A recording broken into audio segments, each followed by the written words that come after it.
اسرائیلی فوج نے غزہ تک امداد لے جانے والی کشتی میڈلین کو قبضے میں لے لیا۔ تمام افراد کو حراست میں لے لیا گیا۔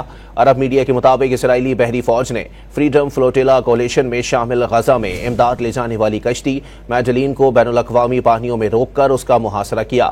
اسرائیلی فوج نے جہاز کا گھیراؤ کرنے کے بعد مطالبہ کیا کہ جہاز میں موجود ہر شخص اپنے فون بند کر دے، جس کے بعد جہاز کے ارکان کا رابطہ منقطع ہو گیا، جبکہ جہاز سے جاری لائیو نشریات بھی بند ہو گئیں۔ دوسری جانب اپنے ایک بیان میں اسرائیل کی وزارت خارجہ نے بھی فریڈم فلوٹیلا کے جہاز کو روکنے کی تصدیق کرتے ہوئے کہا کہ فلوٹیلا کو اسرائیل کے اشدود پورٹ پر منتقل کر دیا۔ واضح رہے، 6 جون کو سسلی سے روانہ ہونے والی اس کشتی میں معروف ماحولیاتی کارکن گریٹا تھمبرگ اور یورپی پارلیمان کی رکن ریما حسن سمیت مختلف ممالک کے 12 افراد سوار ہیں۔ یاد رہے کہ 2010 میں اسرائیلی کمانڈوز نے غزہ پر اسرائیلی ناکہ بندی توڑنے اور غزہ تک امدادی سامان لے جانے والے ترک بحری جہاز پر بھی حملہ کیا تھا، جس کے نتیجے میں جہاز پر سوار 10 افراد ہلاک ہو گئے تھے۔